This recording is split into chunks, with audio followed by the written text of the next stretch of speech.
Hi, everybody. Welcome to another Chats with Chaudhry. I hope you're safe and well. Today, I am delighted to be joined by Christina Lingham, who is the Executive Director of Conferences and Fellow at CHI.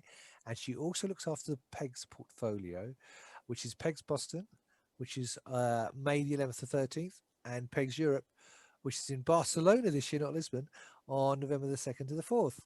And we're going to be talking about PEGS Boston and what you can look out for this year's event. So, Christina, lovely to see you. How are you?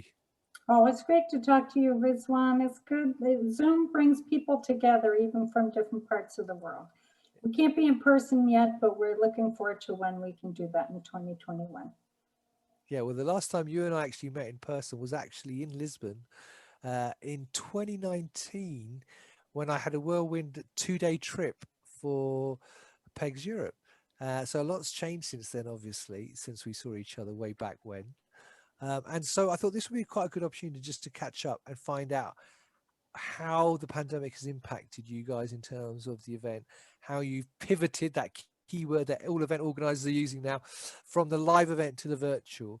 But before we do that, for those people who are not familiar with CHI and yourself, can you just give a quick overview of CHI and also a little bit about your background? Sure. I came to CHI a long time ago, about 26 years ago, and I've been organizing conferences. I guess you could say it's become an addiction.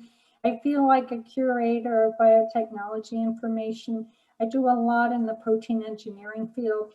And how I came upon that was a conversation with someone at DIAX in 1997, which turned out to be very fruitful when they said, you should do a conference on phage display.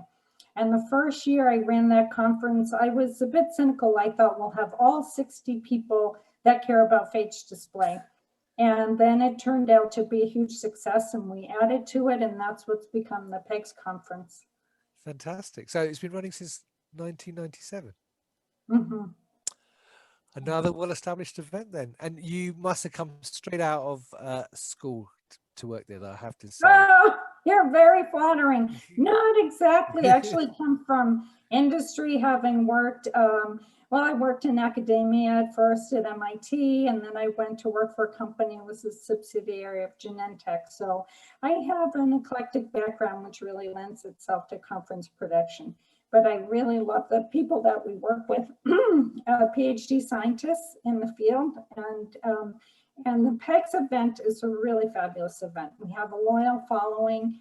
They come for the scientific content, but of course they come for the networking too. In the beginning of the pandemic was sort of a hard pivot to virtual, where people were a little bit skeptical about how long the pandemic would last and if they really needed to go to a virtual conference. And the longer we've been in this, the more people are embracing it, that they get to see their friends and colleagues, they get to hear about the latest research, and they do that from home. But Right. there's also, of course, a huge need to go back to in person. Definitely, yes, sure. And so let's talk about you moving to virtual because obviously we're now 10 months or maybe even almost a year now. Well, it is a year actually since lockdown March that we've been in this situation where events have been virtual.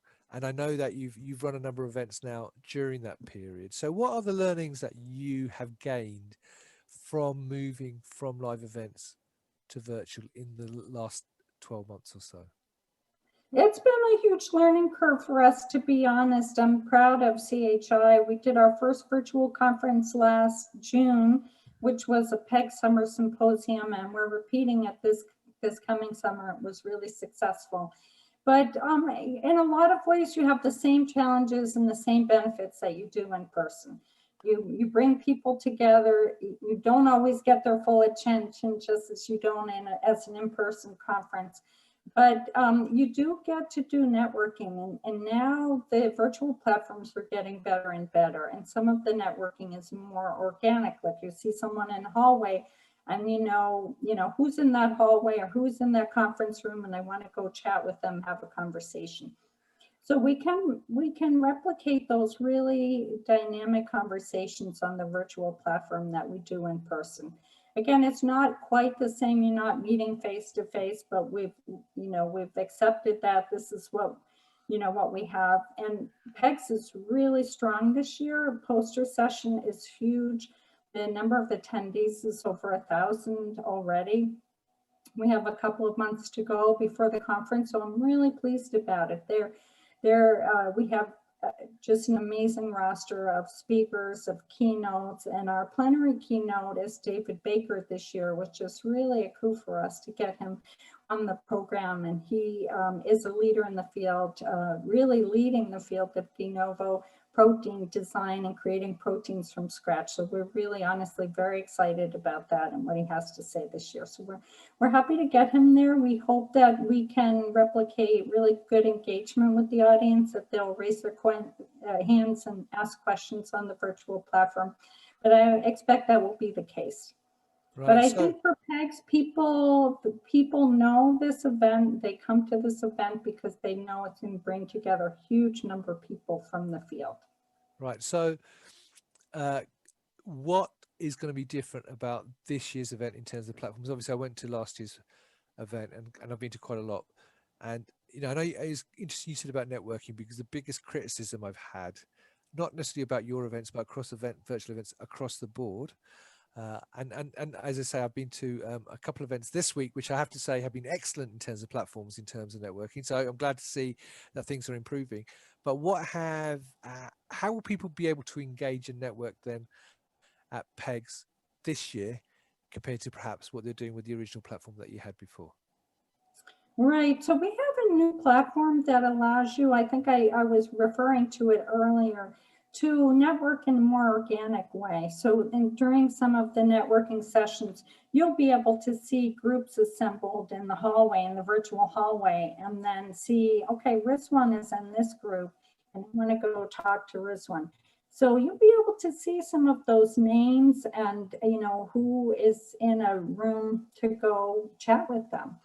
And of course, there's still the same direct messaging, so you can look and see who's at the meeting and you can set up chat with them separately. But what's nice is to replicate that organic networking, to see who's in a hallway and have a conversation with them.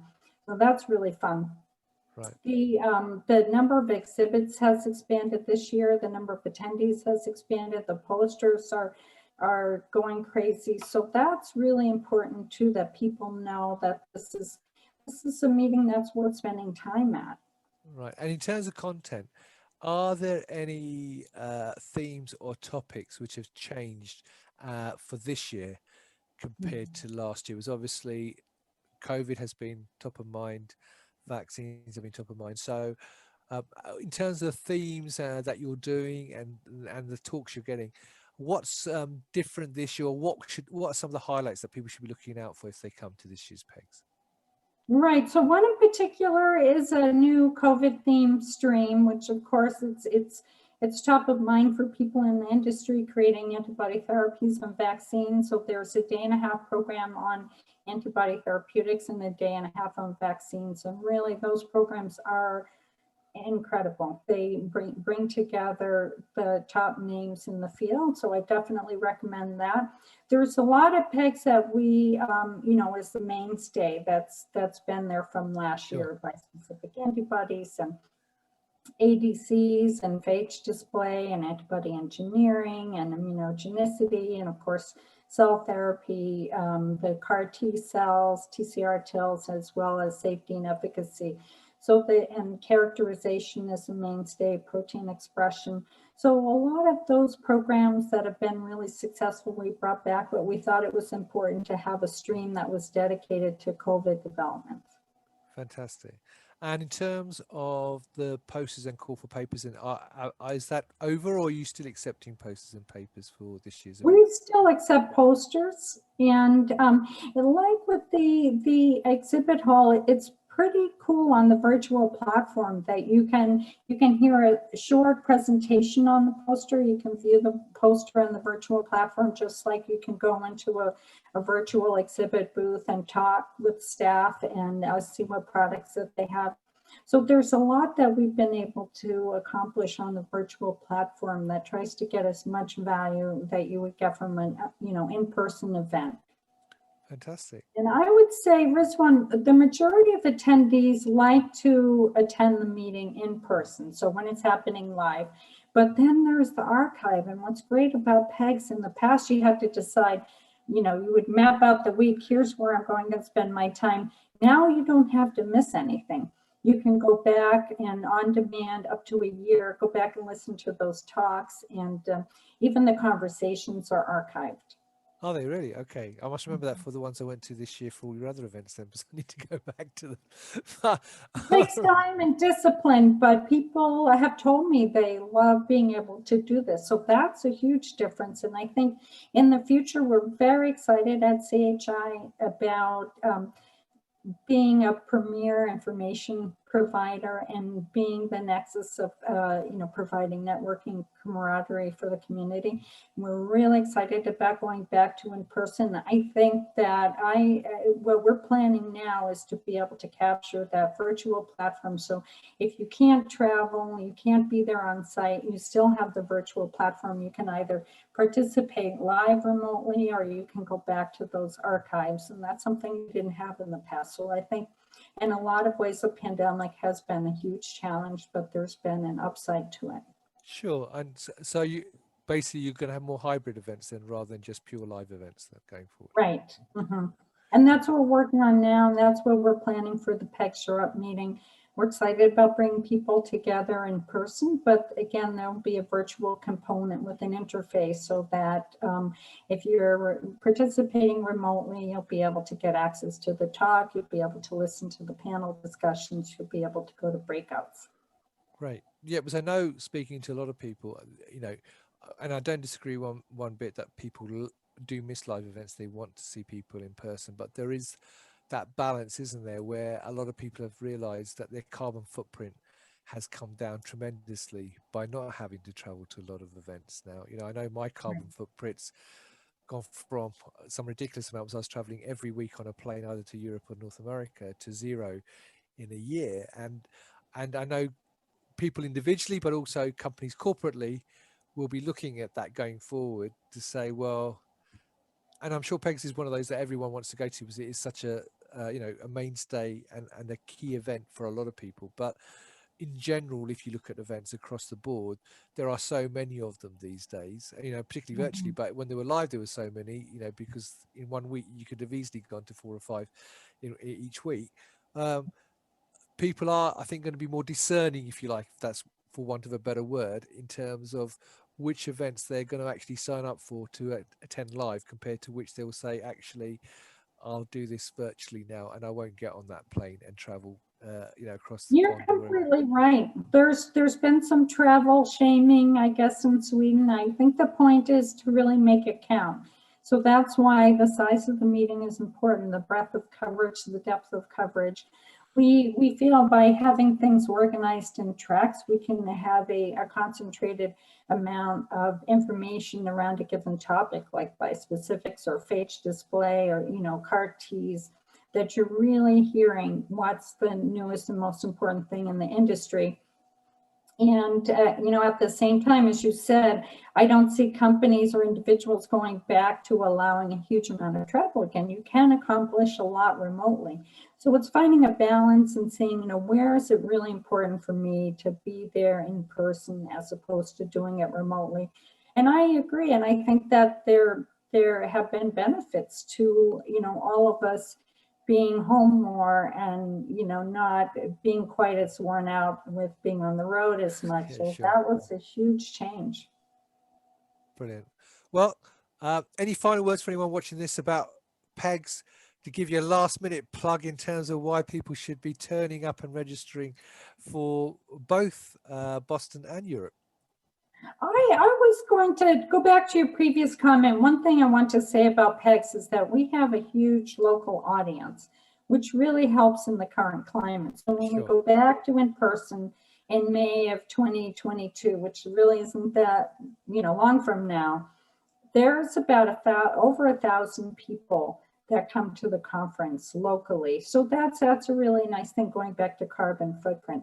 But again, if you are deciding to travel, you're going to be thinking about what's really worth it. What is it that I can't miss? I think PEGS is one of those events in PEGS Europe. It's, you know, it's something not to be missed. And I think there's going to be a lot of really great content that will come out of this year. So I really appreciate the chance to talk to you. It's always really fun. Oh, no, it's lovely seeing you, And Christina. I miss my friends at PEGS, and I miss you too. I'll be really looking forward to seeing you again in person.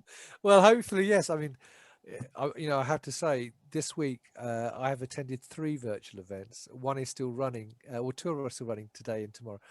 And next week there are 5 virtual events that I'm attending. So my head is about to explode going through one platform to another on my laptop, actually switching and remembering who I'm talking to on whichever platform at any given moment in time. But Right. there is that But they are advantage. getting But better. yeah, But but those virtual platforms are getting better. they are definitely getting better. And to be fair to every organizer out there, you know, I would challenge any company to have to pivot from something which is live to virtual literally overnight and make it successful. And it's been a steep learning curve for so many people out there. But the important thing is that people are learning and getting better. That's the thing. So, you know, and I hope, you know, as I said, this week I went to a couple which were really good in terms of networking with other people, that this will be the shape of the future until we get to the live events again, and more hybrid events, you know, that you can get the best of both worlds as well from that point of view. Right, right. Yeah, absolutely. That's well said. All right. Well, Christina, lovely to see you again. You know, I've been to PEGS Europe. I went into the so plenary sessions. I saw how well it attended was and how enthusiastic everybody was. So I agree 100% that PEGS is one of those events that I genuinely have seen people really engaged with as an event. So I wish you lots of success in the build up and planning, and hopefully we will speak close to the event as well, and have a fantastic 2021 for all your events. And I hope you and everyone else at and your loved ones have a safe, happy, and healthy 2021. It's lovely to see you again. Okay, great to see you too. Thank you so much for your time.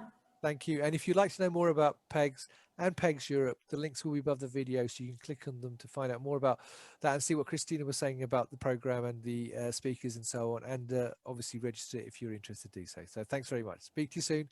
As always, stay well and stay safe. Bye-bye.